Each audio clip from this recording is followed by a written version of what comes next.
Basically, we're asking this question here. How did Islam begin? Who was Muhammad? And where did the Quran come from? Now, I'm interested in asking what history tells us about these three areas. What does history say concerning how Islam began? According to Islam, and if you ask any Muslim, they'll say this, that Muhammad is the last and greatest prophet, that the Quran is his revelation, that it is the eternal revelation that has always existed, was revealed to him over a 22-year period from 610 to 632. That is the final revelation, and it corrects everything that's gone before. So we don't need anything after the Qur'an, and that Islam, therefore, is the final religion based on Muhammad's, not only his life, but also his sayings. That's the sunnah of the Prophet. That would be the sirah and the hadith. Now, conclusion is, of course, that Islam is completely dependent on the book and the man, the Quran and Muhammad. Absolutely dependent on those two. Without the book, without the man, Islam falls. And I would suggest that we are also dependent on a book and a man as well, are we not? We also have a Bible and we have Jesus Christ. So in some ways, everything I'm going to say today should also be asked of Christianity. And I would suggest of any religion, you should ask the same thing. If there is a scriptured religion, as Islam and Christianity are, we must also ask these historical questions. Now, what we want to do, therefore, is look at the book of the man. And we want to say and ask whether or not history gives us a different story. Now, what do Muslims believe? Well, they believe that Muhammad was born in 570, that in 610 he went into a cave called the Hira cave, and there he met an angel called Jibril, or Gabriel as we would know him, who said Akra, which means recite. He says, Ma Akra, I cannot recite. He could not read or write. And so the angel squeezed him 3 times. Finally, after the 3rd time, let him go. He went back to Mecca, went and told his wife Khadija, the only wife of that time, what had just happened. She did a test, gave 3 different tests, passed all 3, then told him to go see her cousin, Waraka ibn Nawfal. And having seen the cousin, Waraka ibn Nawfal, recited and related what had just happened in the cave. It is Waraka ibn Nawfal that tells Muhammad he is a prophet. Waraka ibn Nawfal was a Nestorian Christian. That's one of the ironies of history. You have a Nestorian Christian giving the authority for Muhammad as a prophet right there in 610. Now, from 610 to 622, he then received these revelations. When you look at the Quran, the last half of the Quran, from Surah 20 up to 114, that's the Meccan surahs, according to Islamic tradition. Remember, everything I'm telling you is what the traditions tell us. This is the classical account.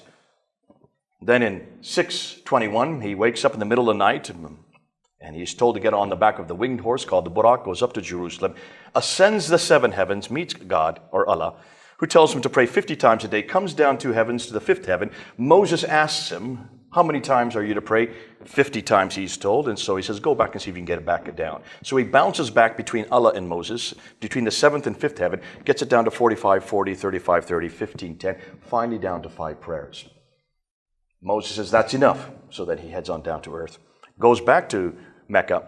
That's the Mi'raj. That's the story of the Mi'raj. Happens in 621. In 622, then, he moves from Mecca up to Medina with about 80 followers. And that starts the political agenda. That's where he starts to take control. That's where he starts to get authority. And then you have the Medinan surahs, the first half of the Quran, which is only 20 chapters, much longer chapters.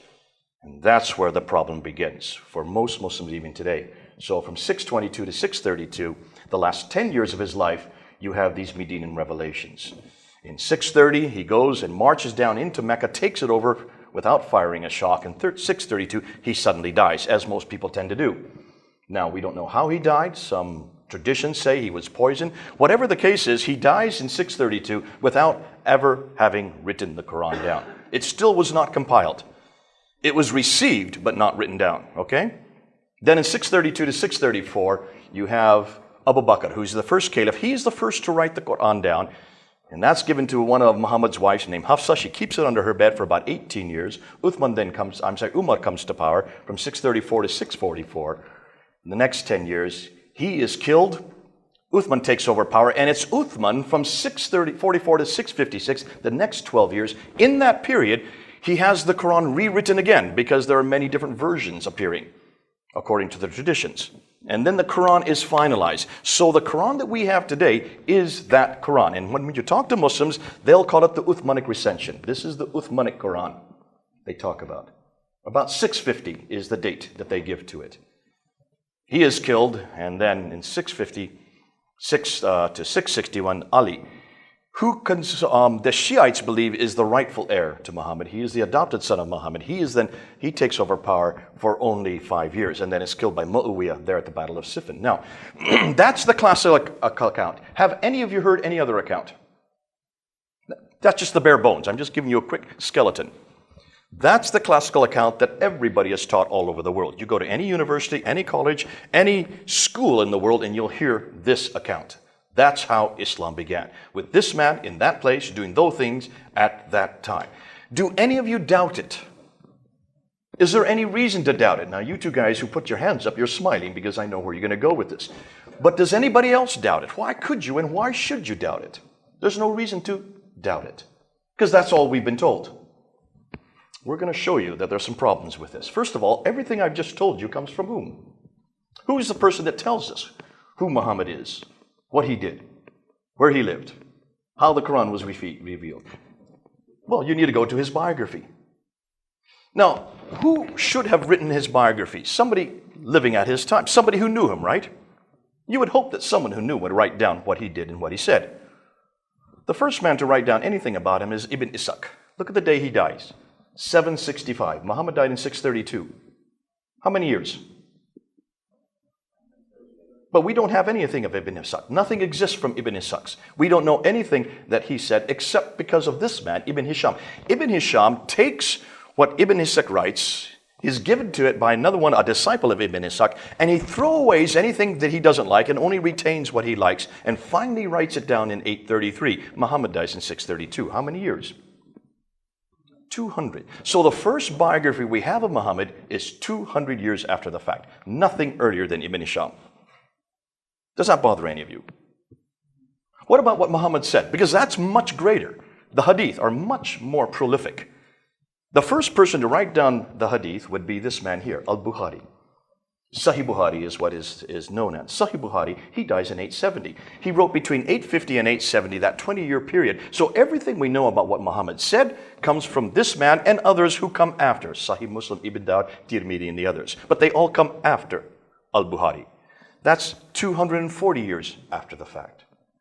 Which means everything we know about who Muhammad is, what he said, and as far as the tafsir is concerned, and the tahriq, which would be the commentaries that explain the Quran, and the tahriq, which would be the histories of mankind, all first written by this man, Al-Tabari, and he dies in 923. That's the 10th century. So everything we know about what happened over here in the 7th century does not come from the 8th century. It comes from the 9th century, 200 to 300 years after the fact. And that's why today, historians are asking, hold on a minute, let's look at Jesus Christ.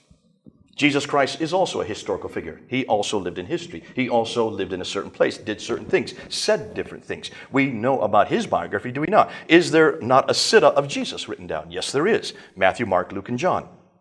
Is there not also the hadith of Jesus, which would be the sayings of Jesus? Yes, there is. Matthew, Mark, Luke, and John. In my Bible, whenever Jesus speaks, it's red letters. That's the hadith of Jesus. So there's the parallels. Those are the parallels. The New Testament basically is nothing more than the sunnah of Jesus. Like you have the sunnah of Muhammad, you have the sunnah of Jesus. But take a look and see when they were written down. We know that Paul's letters are written within 20 to 30 years. We know that 3 of the Gospels, Matthew, Mark, and Luke, are written within 40 years of Christ's death. We know that John comes much later, around 92 AD. So 60 years is the latest we get. Now, hold on a minute. Even if you look at those 4, 2 of them actually knew Jesus, did they not? Matthew and John were actually disciples of Jesus. They lived with him. They saw what he did. They heard what he said. They wrote down what they knew. And the other 2, Mark and Luke, got it from the eyewitnesses. So at the most, what you would say, the earliest that we have for the hadith and the siddha and the tafsir, because the tafsir would be the commentaries, that's Paul's letters. Commentaries means explains what Jesus did. That's what Paul does in Ephesus, in Philippi, in Corinth, in Colossus. He then writes and expounds on what Jesus said and did. There's the commentaries. The tahriq would be the book of Acts, the history of the early church. So we've got the exact same four genre in the New Testament that they have in Islam. But whereas our tafsir and our sunnah of Jesus comes within 15 to 60 years of Christ's death, written by the eyewitnesses and those who knew the eyewitnesses, the sunnah of Muhammad comes to 200 to 300 years later. If we were dependent on the gospel of Jesus Christ from what Islam is dependent on, we would know nothing about what Jesus did or said for until the 3rd century. How would we defend him? Yet, is this the first time you're hearing this? Is this taught in any school? Why aren't they teaching this in Bible schools and seminaries? Why aren't we being told just how hopeless an authority Islam is dependent on? That's just the first problem. We're going to get into lots of problems today. Now, that's why the scholars are now asking some very deep questions. They're asking and saying, Islam as we know it did not exist in the 7th century, but evolved over a period of 200 to 300 years. The Qur'an probably was not revealed to one man in 22 years, but looks like it evolved over a period of 50 to 100 years. That's a pretty big statement. Therefore, their conclusion is the history of Islam, at least from the time of Caliph Abdul Malik, he is the one, the Caliph from the Marwanid Caliphate under the Umayyad Caliphate from 685 to 705. It is he that we're now looking at, and almost all the scholars are looking at him because that's where we see Islam beginning. But Muhammad died in 632. He comes to power in 685. Do your maths. You can see the problem. We'll unpack that a bit. So the scholars' conclusion, and this is what they're asking, if so much of the history of early Islam was written down so late, why did they take so long to write it down? Ask your Muslim friends this. I ask them all the time, and they say, well, they were illiterate. Hold on a minute. Illiterate. Do you really believe that they were illiterate? Remember, by 642, they had taken over Basra, Baghdad, Damascus, Jerusalem, and Cairo. Within 10 years of the Prophet Muhammad's death, within 10 years, the 5 great cities of the Levant were under their jurisdiction. And outside of Jerusalem, they're still under their jurisdiction, 1400 years later. By the end of the 7th century, by the time Abdul Malik comes to power, we're still in the 7th century. They controlled all the land from Spain all the way to India. Are you telling me that nobody between Spain and India could read or write? Really? Do you really believe that people could not read or write in these great cities? Listen, in Cairo, certainly in Alexandria, they had a library that was burnt in the 5th century. Certainly they could read or write. You can't make that excuse anymore. And don't Muslims say that the Quran was written down? Do they not tell us that a man named Zayd ibn Thabit was the secretary of Muhammad? He is the one that's given the responsibility for giving us the Uthmanic recension. The Uthmanic recension, what does that mean? It means it's a book, it's a codex. They date that to 650. So certainly they could write the Quran. If they could write the Quran, why couldn't they write about Muhammad? Where did they get the biographers get their material from? Where did Al-Bukhari, Sahih Muslim? Where did Ibn Dawud? Where did Ibn Hisham, Al-Waqidi, Ibn Ishaq? Where did these guys get their material from? Now, you can ask your Muslim friends. We did a debate last Sunday at Speaker's Corner, and this came out. It's brilliant. You can go up on Fander Films and look at it and see what happened. They could not walk away from this, and they dare not walk away from this, because we now know that all of these biographies, every one of these sayings, these akhbar, as they call them, 600,000 of them that were given to Al-Bukhari alone. 600,000. He was to whittle down and throw away that which did not make any sense. He threw away 98% of it, only retained 2% of it, only retained 7,397. Out of 600,000, he whittled it down to 7,397. 2%. In the late 9th century. Why did he throw out 98%? And where is that 98%? Wouldn't you like to look at it? I would like to look at it. I would like to know what his criteria was for destroying it, and throwing it away. And how did he know in the 9th century what Muhammad said in the 7th century? He wasn't there. He never knew Muhammad. Everything that he was dependent on, and every one of these akhbars, are based on a chain of names called isnad. So-and-so got it from so-and-so, who got it from so-and-so, who got it from so-and-so, who got it from the companion of the Prophet. What's that tell you? Oral tradition. All based on oral tradition. Because none of the so-and-sos wrote down anything of what they passed on. Nothing was written down. Now can you see why the historians are asking these questions? They say, should we trust it? Should we not therefore go back to the 7th century and check out what actually happened? Now, any historian should do the same. That's the historical work. That's the historical task. And that's what we're going to do today. Because I don't trust that 9th century and 10th century material. I want to see exactly what happened in the 7th century. So, what do they find? Now, just before we do that, I just want to put this map up there to show you what we're looking at. By 661, all the material, all that area in brown was under Arab control. I have Islam there in quotes because we're going to find out that this is not even the right name. But we'll get to that. Use Arab for now, Arab control. And the people we're going to go to, the scholars that we're going to look at are these scholars. These are the ones now are part of this new revisionist school coming out of our Western universities, men like Dr. John Wansborough in Britain, head of School of Oriental and African Studies for many years. And he is the one that blew this whole area open in the 1970s by writing 2 books. He wrote Quranic Studies and Sectarian Milieu. If you want to read 2 books that really impact you, read those 2 books. You can get them up online. I've got them on PDF if you want them on my computer. I can give them to you tonight even. Dr. Hawting is the man that I studied under in 1994 when I was introduced to this material. So we're talking about over 20 years ago when I first heard about it. And I studied there at School of Oriental and African Studies, and I heard all this material being impacted. There were about 50 people in our class. Within 2 weeks, all the 20 Muslims that were in our class left the class. And most of them slammed the door as they were leaving because they could not take this material. And all Hawting was doing was just presenting what others had researched. People like Dr. Wansborough and particularly Dr. Patricia Corona. Dr. Patricia Corona should have 2 dots over the O, is from Denmark. She did her study under Wansborough. She probably has done more damage to Islam than any other woman I know. And all she did was ask historical questions. Now, she was head of department at Oxford University when I got to know her, and then she got a death threat for writing Meccan Trade and the Rise of Islam in 1987. She had to move then to Cambridge University, and she became my supervisor there. She is now at Princeton University today, and I would suggest that she is probably the foremost scholar in this material. She reads and writes 15 languages. How many of you can read and write 15 archaic languages? Most of them are lost languages. That's why she's so dangerous. Because she goes back to the original material. She goes back and takes the original material. Dr. Andrew Rippon is a Canadian Orientalist who has taken a lot of this material and is probably writing the best book that helps you as lay people to understand, called Islam, their religion and belief. Dr. Robert Hoyland was another one of my supervisors at Oxford University. He reads and writes 18 languages.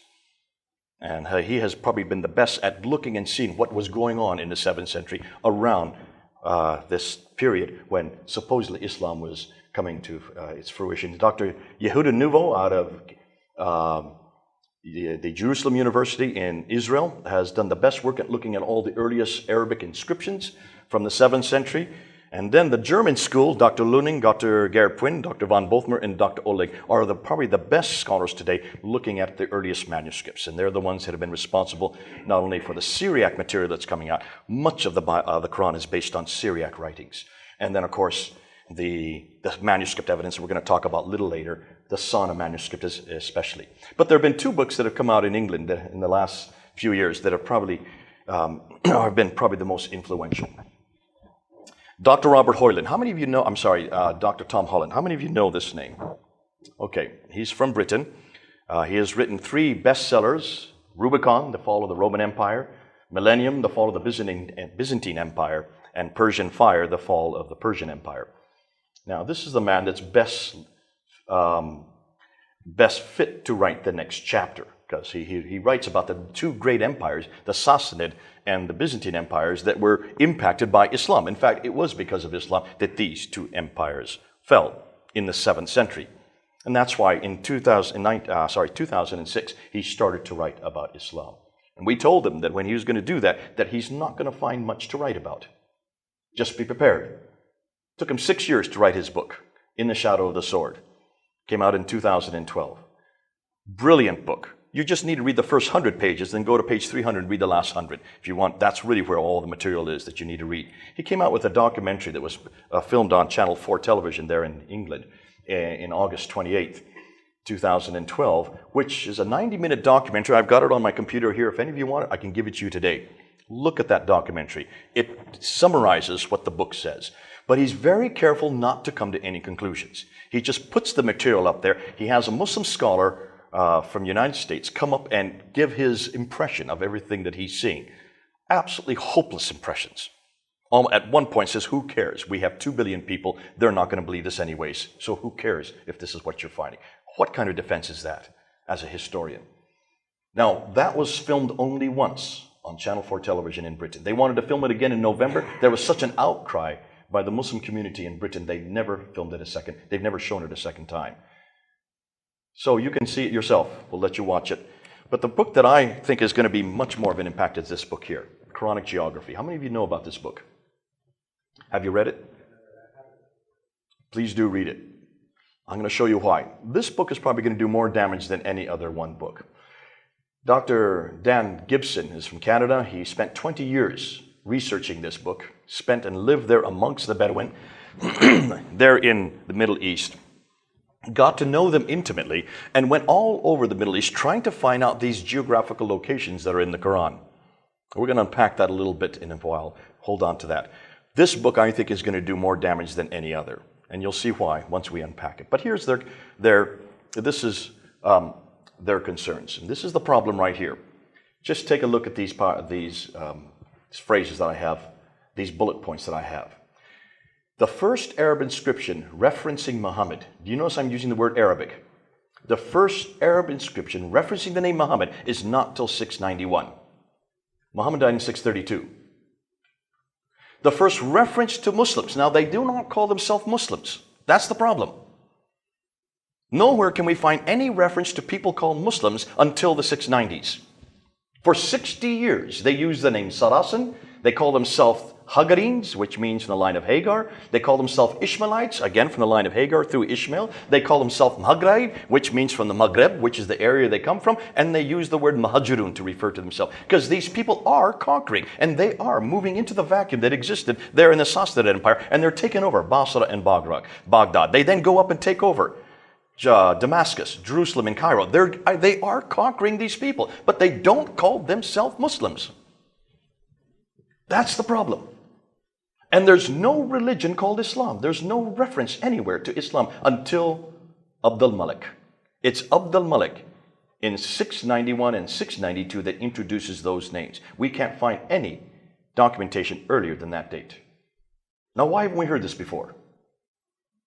The first reference to the word Islam itself is on the Dome of the Rock, which was built in 691 by Abdul Malik as the greatest structure of its day in contradistinction to the Byzantine power. And you can see it is Abdul al-Malik that creates this Arab identity. And in order to create this Arab identity, he has to have a place that's bigger than any other, and that's why he builds the Dome of the Rock. But take a look at the only original part of the Dome of the Rock that still exists today. It's been destroyed and rebuilt 11 times. You need to go to the inner ambulatory and read the Arabic inscriptions along those inner ambulatory, and they are all against Jesus Christ. They're against our Lord. Islam, in its very nascence, was a rebellion against the divinity of Jesus Christ. Say not three, for God is one, and he has no partners. That's Surah 4, Ayah 171. That comes straight out of the Quran. That's on the Dome of the Rock. Reference after reference attacking this person called Isa. Now that's fascinating, because there's nothing that speaks about why that building was built. Muslims say that building was built to commemorate the Miraj. Remember I talked about the Miraj earlier when Muhammad went up to the 7 heavens right there on that rock and met Allah and met Moses, bounced back and forth between and got 50 prayers down to 5 prayers? That's called the Miraj. That's why that building was built. Take a look at any of the inscriptions and find any reference to the Miraj. You won't find any reference.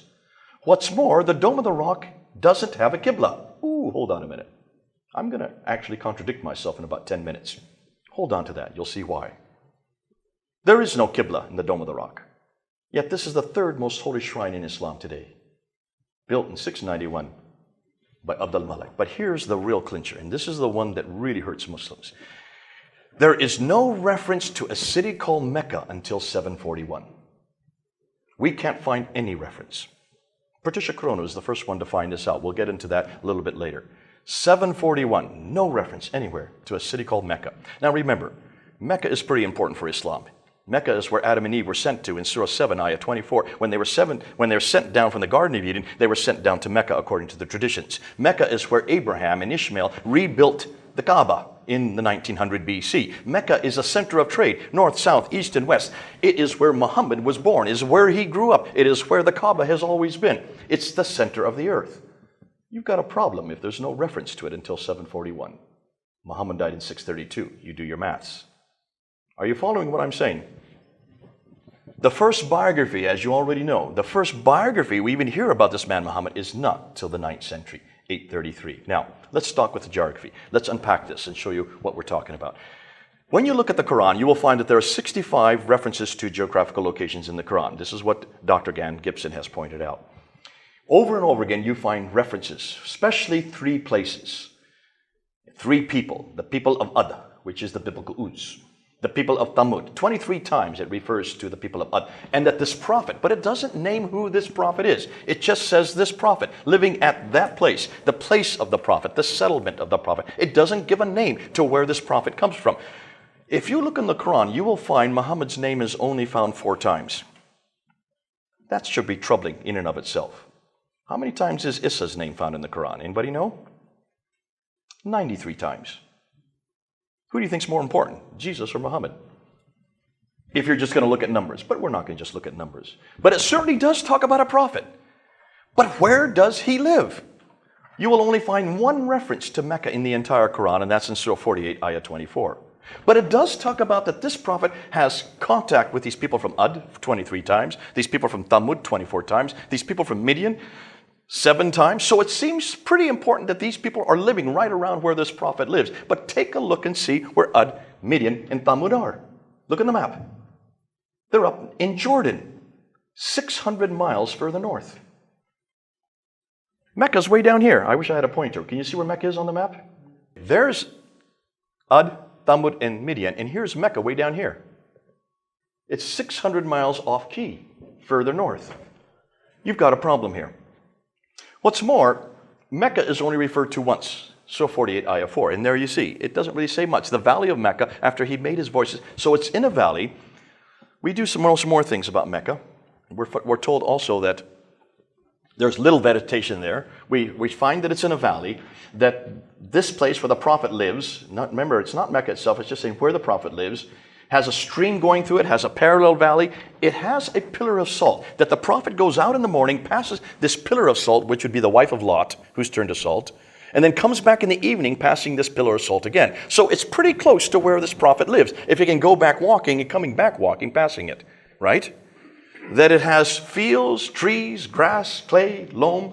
It has olive trees, and here's the clincher. This place has olive trees.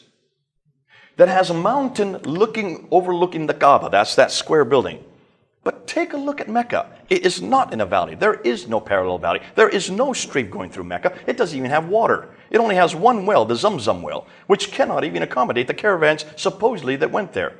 There is no clay, grass, loam. There is no stream at all. And certainly there are no olive trees. There are no olive trees in all of Arabia. The only olive trees you will find are in the Mediterranean, 600 miles further north. Ooh, I love this. You'll see why this becomes even more damaging. Now, what do the traditions tell us? Well, the traditions tell us that Mecca is a center of Islam, that it is also appointed for mankind. Was that at Bakka? But is that Mecca? Bakka and Mecca. How many people speak Arabic here or read and write Arabic? Okay, none here. If you look at the Arabic, you have 3 consonants for every word. Bakaka would be the form for Becca. Makaka would be the 3 consonantal form for Mecca. Completely different consonantal form. You cannot appropriate one with the other. It's a totally different word. And that's why Muslims are confused. And the only Muslims that argue this are ones that don't speak Arabic. It's the mother of all settlements. We know wherever this prophet comes from. Yet, the only reference we find is in Surah 48, Ayah 22. So, did Muhammad come from here? That's what we're asking.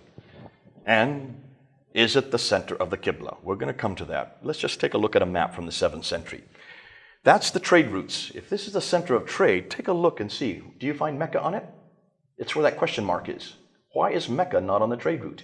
We can't find any map that has Mecca on it. But take a look at what is at the center of all the trade. Right here.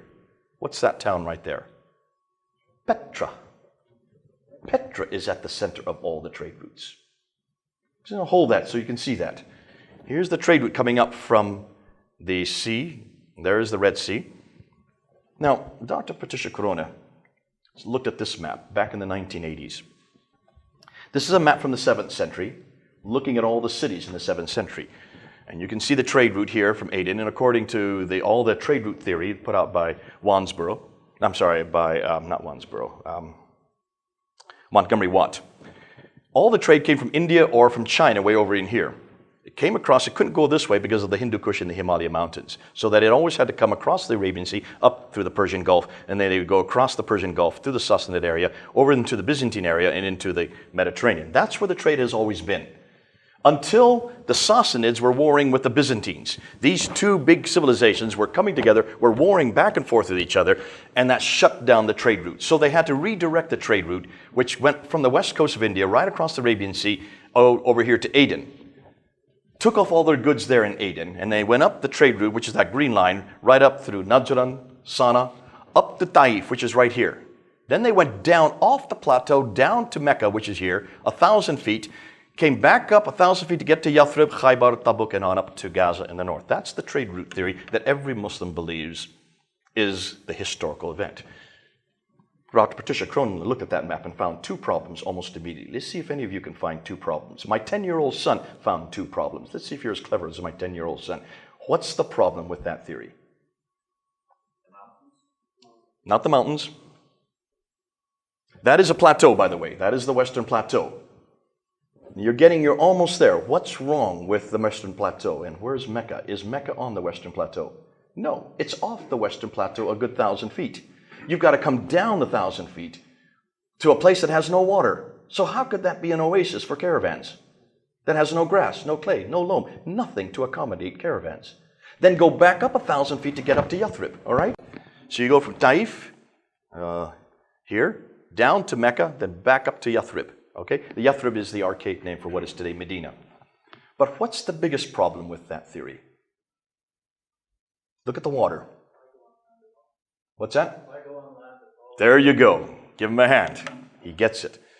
If you have all the trade coming on water anyways, it's already on boats, it's on ship, coming across the Arabian Sea, why would you take them off ship and go 1,250 miles by land when you have a waterway going right up here, the Red Sea? Dr. Patricia Corona found that if you take a ton of goods just 50 miles by land, it would cost the same amount as 1,250 miles by sea. It's a no-brainer. Even today, all our goods are sent by sea because it's the easiest way to send huge amounts of good because it costs very little to push a boat on the ocean, or in that case, even using wind sails. But to go overland, you have to have camels, you have to feed them, you have to water them, you have to have oases, you have to be able to protect them against the dacoits and all the other robbers along the way. You have to pay for every place you stop at. Can you see why it's so expensive? So why would they have gone overland when they had the waterway there? So she decided to go back and check this out. Now remember, she reads and writes 15 languages. So she went back to all the original documents written in all the Akkadian, Nabatean. She went back to the Assyrian documents. She went back to all the see, there was no Arabic back then. Arabic is a new language, but it comes out of the Nabatean script. And she went and she found out that there was no trade whatsoever that went up the western coast that went through a place called Mecca. There's no reference anywhere to Mecca. All the trade was maritime, and it was all done by the Ethiopians and the Eritreans. What is today Eritrea? Here, they controlled the trade. They were the boat people. The Arabs did not like the sea. They were camel herders. They were people who loved the desert. That's why their names are on no Arab names are on any of these documents. She said, why hadn't anybody looked at this before? Well, if you don't have Mecca on the trade route, then what do you do with Mecca? So she went and she decided to find out where the first reference she came to was the Apocalypse of Pseudo-Methodius Continuata Byzantia Arabica, which was from the early reign of Caliph Hisham in 741. That's the first time Mecca even comes into existence on any documentation. That's over 100 years after Muhammad. You've got a problem. The first time it's put on any map is not till 900 AD. That's almost 250 years later.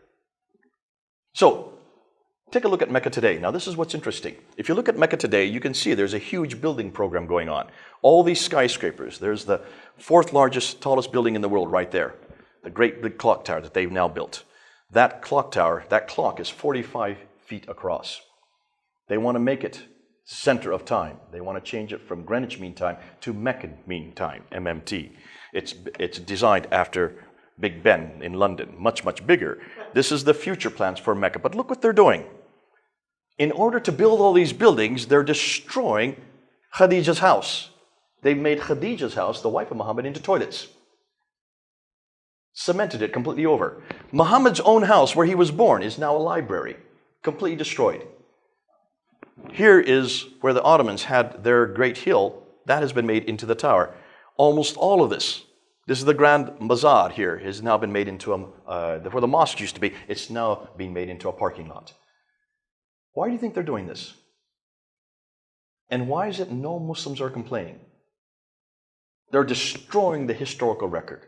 They don't want anybody to know and to ask the questions we're now asking about Mecca. Now here's the problem. If you don't have Mecca and you don't have the Kaaba, then what are you going to do with the Qibla? The Qibla is the direction of prayer that every Muslims pray, right? And you go to any mosque, you'll see a mihrab, which would be a niche in a wall that is always pointed towards Mecca. It doesn't matter where it is in the world, you will see where Mecca is. And if you go, and if you're flying, as I did on Malaysian Airlines, you can see there is a screen on the plane that shows you where Mecca is moving, and so you can get in the aisle and pray at any time of the day. You can always see where Mecca is moving as the plane moves. There's the mihrab right there in a mosque. In my hotel room there in Kuala Lumpur, I even had an arrow in my hotel room showing where the Qibla was. So if I was a good Muslim, I would know where Mecca was. You always have to know what Mecca was. And remember, Mecca was canonized in 624. 2 years after Muhammad moved to Medina, he then canonized it in 624. That's in Surah 2, ayah 145 to 149. It's in the Quran as well. Today, you just have a map on your phone. You can find out where the Qibla is. Surah 2, 143 to 145 says that the direction of the Qibla is changed, but it doesn't say from where. So Dr. Creswell and Dr. Fehervari, back in 1905, were going around finding the earliest mosques they could find. They found the Wasit Mosque and the Kufa Mosque in what is today Iraq, and they found the Fustat Mosque, which is just outside of Cairo. So they went on either side. They wanted to look down where the earliest floor plans, and they dug down to the original floor plans. At that time in 1905, you could still have access to these mosques. You can't today. And they noticed that the Qibla on both these mosques in Iraq were facing west, whereas the Qibla in Fustat was facing east. So here in Wasit and Kufa, they're facing this direction. In Egypt, they're facing that direction. They should be facing down here, because these are late 7th century mosques. He was the first one. Fehervari and Dr. Creswell were the first ones to note this, but they didn't come to any conclusion. They just said, isn't this interesting? They call it a curiosity. They thought that they were facing Jerusalem. And for many years, most of us thought the same. We all thought they were facing Jerusalem too. I did a debate in 1998 with Abdul Green on this very notion. Back in 1998, Abdul Green and I went back and forth looking and saying that there's no Qibla in the Dome of the Rock it's facing. And the reason why is because Jerusalem was the Qibla. He completely hammered me at that time and says, you're completely wrong, because both the Wasit and the Kufa Mosque are not facing Jerusalem. He was correct. What he didn't tell me is what they were facing. They're off by 3 to 5 degrees. Well, Dan Gibson is the one that came to our aid. Dan Gibson, in the last 20 years, has put together probably the best work on looking at all the earliest mosques. And what he didn't just want to look at the mosques as they were today, because the mosques have been destroyed and rebuilt many times over the years. He wanted to see what they were like in the 7th century. Again, going back to the time when they were originally built. But to do that, he had to look at the original floor plans. In order to do that, he had to film them from space, looking down onto the citadels of each mosque. So looking at the perimeters of each mosque, the original perimeters. And this is what he found. Here's the great mosque of Guangzhou in China. We're talking about China. Built in 630. This is before Muhammad died. Look at the Qibla. Where is it facing? Petra. Not facing Mecca. The Humayma Mosque, this is his mosque in Jordan. It's completely almost 180 degrees off. And the new mosque now, the one at the bottom right-hand side, is the new mosque. It is now facing Mecca. But the old mosque it was facing Petra. The great mosque in Baalbek in Lebanon, it's facing Petra. The great mosque of Sana'a in Yemen, capital city of Yemen. Look at the date, 705. The Qibla was canonized in 624. Muhammad died in 632. We're into the 8th century now, 705. It's facing Petra. The Al-Aqsa Mosque, and this is interesting because here you have the Dome of the Rock right there, and here you have the Al-Aqsa Mosque, and here is the great enclosure. The entire enclosure, including the Dome of the Rock and Al-Aqsa, that's built in 691. This is built in 709. See, you see almost 20 years between these two buildings. They're both facing Petra. The whole citadel is facing Petra, and it's still facing Petra today. Here's the Damascus Mosque in 709. It's facing Petra. The Anjar Mosque in Lebanon, 714. It's facing Petra. It should be facing Mecca. The Mosque of Umar Basra in Syria. Look at the date, 720. We're almost 100 years later. It's facing Petra. It should be facing Mecca. Finally, in 727, the Banbor Mosque in Pakistan. Finally, it's got the right direction. But remember, the Qibla was canonized in 624. We're talking about over 100 years later. They finally got the right direction. However, in Syria, in 728, here you find a mosque that's not facing Mecca or Petra. They got a real confusion going on there. And when you get down to this one, this is really interesting. This is here in Amman in Jordan. Here you have the older mosque, which is built in 700. It's facing Petra. And then a newer mosque is built in 740. It's finally facing Mecca. So between 700 and 740, something happened that changed the direction of the mosques. But then in 743, back to Petra again. So they're still not sure where they should be facing. When you get to North Africa, it gets even more confusing because all the mosques in North Africa, like Tunisia here in 770, it's not facing Petra or Mecca. It's facing somewhere further south. It's the same with Cordoba, Spain, in 784. It's not facing Petra, Mecca, but it's facing the same place that the Tunisian mosque is facing. And that's the same case with here in Tunisia from 870. So now we're into the 9th century, and they're not facing Petra or Mecca. So what did he find? He found that every mosque, uniformly, up until 725, are all facing Petra. And it's not that they're confused. They're uniformly facing Petra. Not one of them is facing Jerusalem like we thought. We were off by 3 to 5 degrees. Shame on us. We didn't do our homework. Thank goodness for Dan Gibson. Every mosque up until 725 is facing Petra. And then between 725 and 822, for the next roughly 100 years, 12% face Petra, 50% start to face Mecca, 38 aren't sure where they're supposed to face. It's not till 822 that every mosque face Mecca. That's 200 years too late. It takes them 200 years to finally get it right.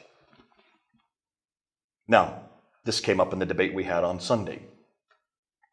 And he said, well, they were actually, if you look at it carefully, they were looking at the summer solstice and the winter solstice. And I said, no, they're not.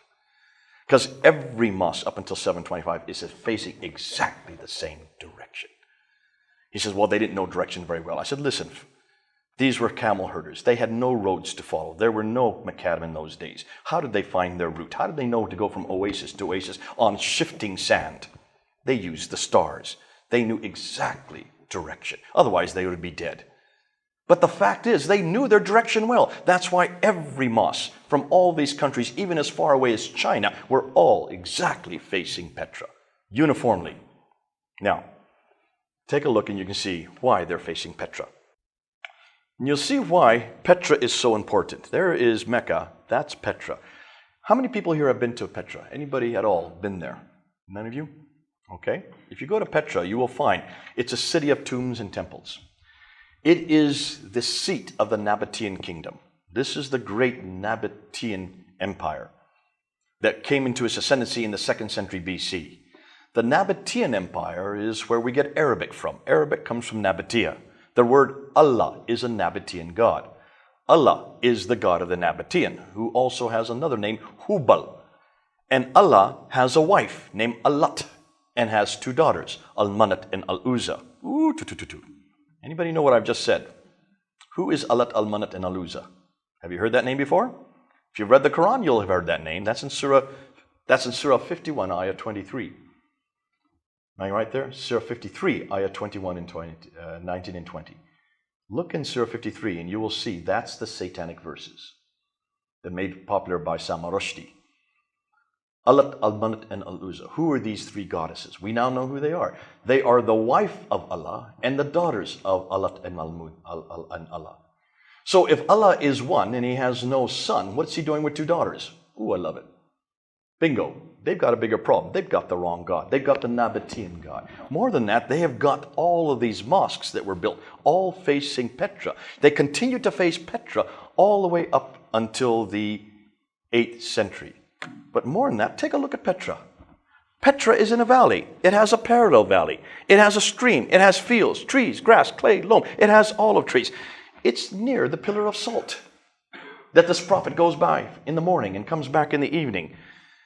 Petra is in a valley. It has all the items listed above. In other words, it has everything that the Quran's talking about. All the geographical locations. And take a look and see around what Petra is. The people of Ad, the people of Thamud, the people of Midian live right around Petra.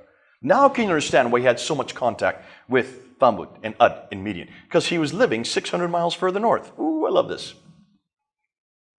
Significance? Well, we know nothing about Muhammad until the 7th century from within Arab sources. His biography doesn't appear until the 9th century. His city of Mecca isn't referred to until the 8th century. Thus, much of what we know of Muhammad is written down hundreds of years later and hundreds of miles away. It looks like it's nothing more than a later redaction, possibly by Abd al-Malik. And that's why we're now looking at Abd al-Malik afresh. It looks like everything begins with him. How do we know this? Well, before we get into it, let's see what Humphreys comes up. Islam and the Prophet's life as we know it was not derived from the 7th century, but evolved over a period of 200 to 300 years and then redacted back onto the Prophet's life and compiled in the 9th century. The reason why we're now bringing this all together is because what we're now finding out about the Quran. Because obviously everything I've talked about to this point has to do with Mecca, the Qibla, and the Prophet's own traditions. The Sirah, the Tafsir, the Tahriq, and the Hadith. All right? That's all second revelation. It's not primary revelation. For Muslims, the primary revelation is the Quran itself. Am I correct on this? In a sense, our New Testament is also secondary revelation. It's nothing more than the Tafsir, the Tahriq, the Hadith, and the Sirah of Jesus. It's secondary. Written not by Jesus, but written by other individuals. So what's our primary revelation? Who is the Word of God? Jesus. So if you want to do a good parallel, do Jesus with the Quran and the New Testament with the traditions. There's probably the better parallel. Help that, see that how that works with Muslims. We find that works a lot better, but we need to go back to their primary revelation. This is what they are absolutely dependent on. Now, what do Muslims say about the Quran? Well, they say quite a bit about it.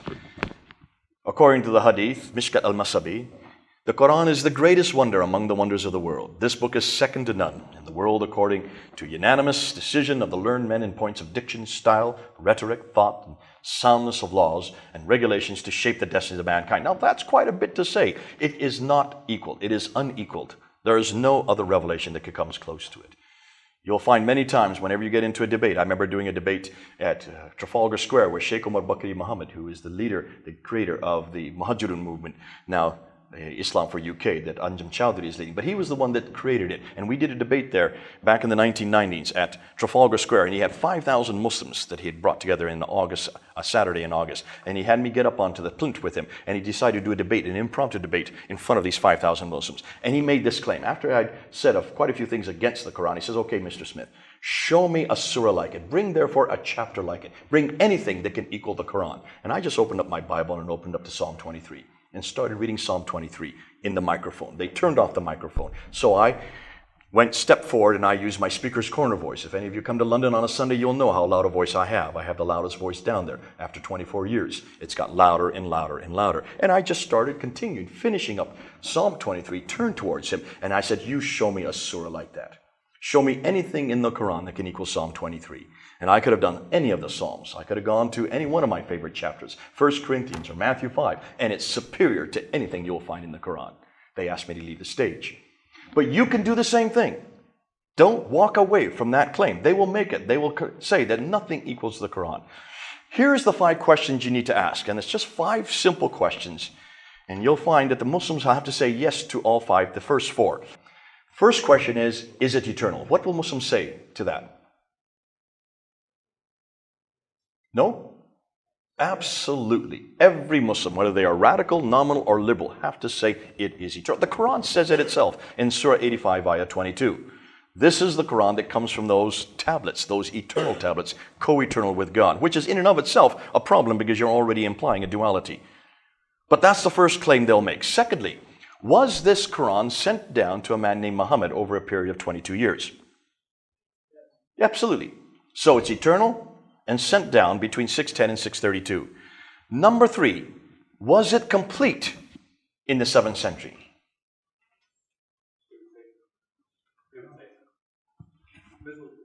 Absolutely. Every Muslim, whether they are radical, nominal, or liberal, will say, well, maybe the liberals won't. But there's very few liberals left anymore. Almost all of the Muslims, 99%, will say absolutely. It was compiled during the time of Uthman in 650, roughly 18 years after Muhammad's death. So, eternal, sent down, complete. Number 4, has it been changed? Is it unchanged? Absolutely, it is unchanged. So everything we see in the Quran today, every line, every consonantal, every diacritical mark, even some will say the vowelization, all of this is exactly the same as that which is in heaven, which was sent down to the Prophet over the 22 years, then compiled by Uthman. So just remember those 4 words. Eternal, sent down, complete, unchanged. This is so easy. Ask those 4 questions. Then number 5, prove it. Prove it. Which means they're going to have to come up with a complete Quran that's unchanged from the 7th century. That's all we're asking. And we're only talking about 1400 years ago. If you come down to London, I will show you the Sinaiticus, the entire New Testament, all 27 books of the New Testament from the 4th century, right there in our British Library. Right next to it is the Alexandrinus. That is the entire Old and New Testament from the 5th century. Those 2 documents right there are 300 to 400 years older than the Quran. So certainly they can come up with 1 manuscript from the 7th century. Right? And they claim that they can. Every Muslim will claim that there are 6 manuscripts that exist today that are from the 7th century. Even the scholars claim this. Shabir Ali, Dr. Shabir Ali claims it. The reason why is because the traditions claim it. Bukhari claims it. Talks about Uthman, that Zayd ibn Thabit was given the responsibility to recompile the Quran. This is in chapter 6, verse 509 and 510 of Al-Bukhari. And that he was to correct it, and if there's any missing text, he was to put it together, and they were to rewrite the Quran. If there was any disagreement, they were to use the Quraishi dialect, and then they were to burn all the other manuscripts, which is troubling in and of itself, and then they were to make 4 copies and send it to the 4 major cities. One was left in Medina, one was sent to Basra, one was sent to Baghdad, one was sent to Damascus. So Medina, Basra, Baghdad, and Damascus are where the 4 copies were sent. Those are known as the Mus'hafs. Those are the original Uthmanic codices. Every Muslim that I talk to, especially in Britain and here in Europe, will know that. Okay? So, just take a look at the world that we're talking about. That's the map I showed you earlier. You can see where Basra is, you can see where Baghdad is. There's Basra there, there's Baghdad, there's Damascus, is right up in there, and then of course, Jerusalem and Cairo and Medina is down here. So those are the 4 areas where the 4 codices were sent. Now they've owned that land ever since. Except for Jerusalem, that land is still under their control. So there's no reason not to have those manuscripts today, right? Are you hearing me? I hope you're getting this part. Because every Muslim will say exactly what I've just said. So where are those original copies? That's what we want to know. Now Muslims will say, well, you have the Topkapi Musaf, which is there in in Istanbul. You have the Samarkand in Tashkent. Dr. Shabir Ali, who is considered the world authority on this, and this is the debate I did last September. You can go up online and look at the debate in Toronto. I asked him, and he was very clear that the Topkapi, the Samarkand, and the Ma'il, the 3 of them, are Uthmanic, and they are complete and unchanged. So let's take a look. There's the Topkapi there on the left. If you look carefully, you'll see a blood mark. See the blood stain right there? That's Uthman's blood. He was killed while he was reading it, and that's why his blood stain is there from 650.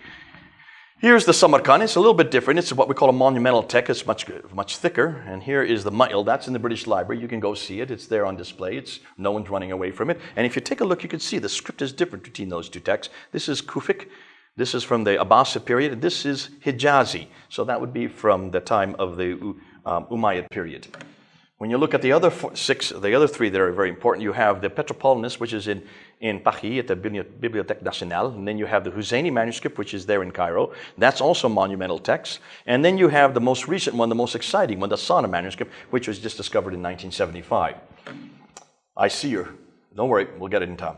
Now, we've never really been able to look at these manuscripts or do any forensic testing on them, so we can only assume that they know what they're talking about. And for 33 years, I've always assumed that these were Uthmanic, until just the last few years. These two men here, Dr. Tahir Atakulic and Melin Nasanoglu. These are the two Turkish scholars from your country who own the Topkapi manuscript, who were given responsibility to look at these 6 manuscripts between 2002 and 2007. So they had 5 years to look at them. They are the only ones that have ever looked at these manuscripts and done any forensic testing. And they came out with their conclusions in 2009. It's now in English. You can get it. I have it on my computer.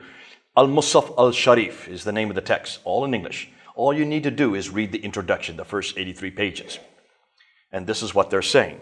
We have none of Uthman's Musafs, according to Ikmeluddin, nor do we have any copies of these Musafs. These Musafs, that means these codices, these books, these manuscripts date from the later Umayyad period. The Umayyad period went from 651 to 749. So he's talking about basically the mid-8th century. Dr. Tahir Atakulic is much more of a scholar. He's even more serious. Though no seriously scholarly work has ever been done on any of these Musafs. These Musafs date from the early to mid-8th century. They are not Uthmanic, nor are they copies sent by him. He dates the Topkapi manuscript to the mid-8th century. That's about 100 years after Uthman. It has many deviations from the grammatical rules. It has spelling mistakes. It has 2,270 manuscript variants. That means words or phrases in that Quran that's not like the Quran we have today. It only includes 78% of the Quran. So not only is it unchanged, it is changed, it is not even complete. And it is about 100 years after Uthman. Strike one. The Samarkand, he says, is from the mid-8th century. It only goes up to Surah 43. It is full of grammatical mistakes. In fact, it is so hopeless, he says, it's an embarrassment because whoever wrote it did not know their Arabic. And it only includes half of the Quran. Undisciplined spelling, different writing styles, scribal mistakes, copyist mistakes, written by someone with little experience, with later additions, he finally concludes it's an embarrassment. Don't even use it. That's the one in Tashkent in Uzbekistan. The Ma'il Quran only goes up, again, to Surah 43. Isn't that interesting? It's from the late 8th century. This would be the one that should be the oldest because it has the Hijazi text, which is the earlier script.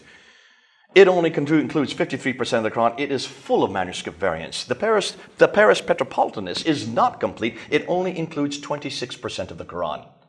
74% is missing. It has mistakes. It is later modified. It has 93 differences with the disagreements with the Quran that we have today, just within the 26% that does exist. The Husseini Cairo manuscript is from the 9th century. It's 200 years after Uthman. He said mid-8th century. Franz Dorosch has now corrected him and put it to the 9th century. It is bigger, much later. It is full of manuscript variants, and the Sana manuscript. This was discovered in 1975. It was looked by the Germans in 1981. They found that the upper text is probably the earliest of all the manuscripts. It is dated to 705. However, if you take a look at it very carefully, I went to visit Dr. Garrett Pritt, and he showed me a facsimile. Here is Surah 19. The yellow mark jumps to Surah 22. What happened to Surah 20 and 21? Surah 20 begins over here on the other side of the page. Take a look at between the two pages. You notice the two different scripts? That's a 705 script. This is a late 8th century script. There's about 60 years between these two pages. Can you see the problem? What's more, take a look at every one of those orange marks. See, every time you see an orange mark, that is a manuscript variant. That means a phrase or word that is different from the Quran that we have today. There's 1,000 of these manuscript variants just within that manuscript, but it gets worse. When they looked at it carefully, they noticed that it had a subtext, an undertext. If you look carefully under ultraviolet light, you'll see another text that's underneath because this is written on animal skin. You can wash it off and write over top and wash it off and write over top. Now, we're just looking at the first layer. They are now separating it at Columbia University, and they're looking at the two layers. And they notice that the lower layer is from the late 7th century. It disagrees with the upper layer. Ooh, I love this. Dr. Gerard Quinn's wife, Elizabeth Quinn, is coming out with a book next month. She has found 4 layers of text. We're going to hear about it next month. It's finally in English. She's going to destroy any notion that there was any Quran at all from the 7th century. But let me just go beyond this to the best material. Here's where the rubber hits the road. This is the best. I saved the best to last. Dr. Dan Brubaker did 10 years of study. I see the 5 minutes. 10 years of study, and he looked at the 10 major manuscripts, including the 6 we just looked at, and 4 others that are much later, not earlier, but later. He spent 10 years going all over the world, filming them, looking for corrections. He was hoping to find maybe 10, possibly 15 corrections. That's all he was looking for. He found 800. 800 corrections. Insertions, erasures, insertions like you see here. See how the word is just put above the line. Here's another word put above the line. Here's a whole word that's put above the line. Here's a word that's put another line. These words were added, hundreds upon hundreds of these insertions. Erasers, they erased the word, completely erased it, knowing that there's something's wrong with the text. Hundreds of these erasers where they erased it and then they wrote over top of it. Here they erased it and they wrote over top of it. Here they erased it and they wrote over top of it. Sometimes they didn't even bother to erase it. They just wrote over top of it. So you can see both the lower and the upper text. Ooh, that's lovely.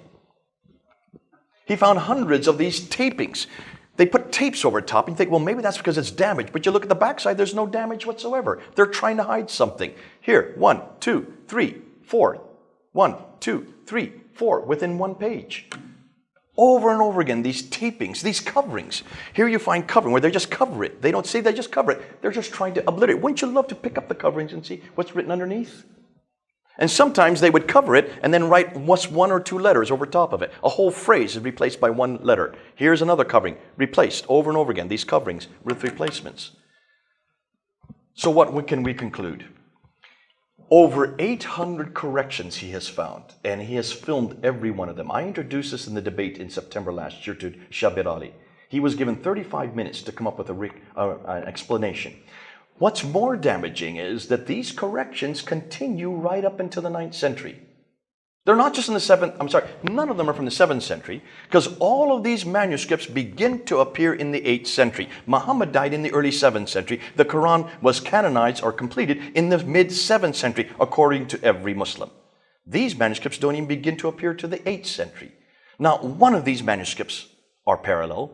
Not one of them is complete.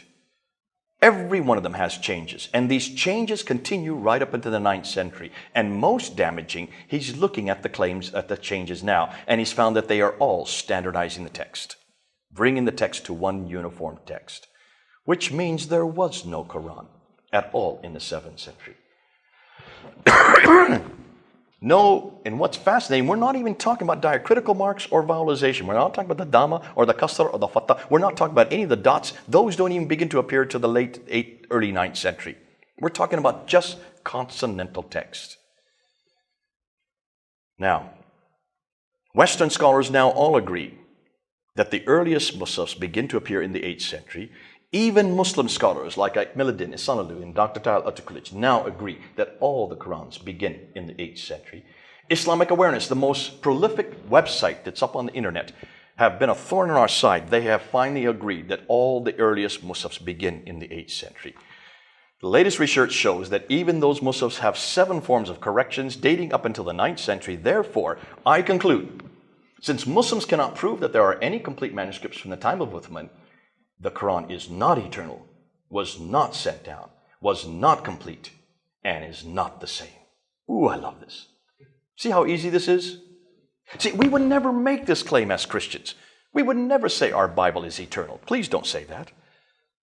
We would never say that it was sent down. No, it was written by men here on earth, inspired by God, but not sent down by an angel and written piecemeal like a tablet's written. We would never make those claims. Complete, yes, we would make the third claim, that it was complete when it was finished in the original manuscripts. Change, yes, we know where the changes are. We even warn the readers that the end of Mark 16, from 9 to 20, are possibly not from the original manuscripts. We don't have the original manuscripts, and they're not found in the earliest Greek manuscripts. John chapter 7, verse 53 to John 8:11, that could be a later interpolation. We put the possibility out there, and we warn the reader. We even put lines before and after to warn the reader that these changes are there. So we would never make these claims. Do you see how easy it is? But hold on a minute. See, the Bible is not the only Word of God that we have. There's another Word of God who took on flesh and dwelt among us. The Word of God, the Logos, right? Is He eternal? Was He sent down? Was He complete? Is He unchanged? Ooh, we've got what they're looking for. See, everything they want, we've already got. His name is Jesus Christ. Bring Him home. Bring Him home. Now, let's just finish. I see I have to summate this real quickly. The books are now published which question the classical account of Islam's beginning. Why are there no Muslim sources for 200 years of Muhammad's biography? Why do the claims they make not fit the historical record? Why are the geographical references so few and confusing? Why do they all seem to be much further north? Why are there so many references to vegetation which wouldn't exist in Mecca? Why is Mecca not mentioned until 741, nor included on any maps until 900? Why is Mecca not on the trade route? Why do all the Qiblas face Petra for the first 100 years, then are confused for the next 100 years, and aren't standardized until 822, 200 years too late? Much of what we know about early Islam is thus in doubt. Much of the Qur'an is also in doubt. None of the earliest Muslims are from Uthman, but begin to appear much later around the time of Abdul al-Malik, suggesting that Muhammad had nothing to do with the Qur'an. Ooh, I love this. And that's what I said at the debate. Shabir Ali got angry. And he said, I hope you're saying this tongue-in-cheek. And I said, I am not saying it tongue-in-cheek. It looks like Muhammad had nothing to do with the Qur'an. Therefore, who is Muhammad and what is his purpose? Please don't you say that, let me say it, okay? It's up on YouTube. That debate that we did in September, now 80,000 people have watched. And this is bringing people to the Lord. Because this same question was asked of our Bible in the 1800s. These questions were all confronting our Bible. Documentary hypothesis, redacted criticism, source criticism. We have answered every one of those criticisms. We're now applying the same criticisms to the Bible, and we're bringing people home. God bless you. We need to stop there. We need to put it out.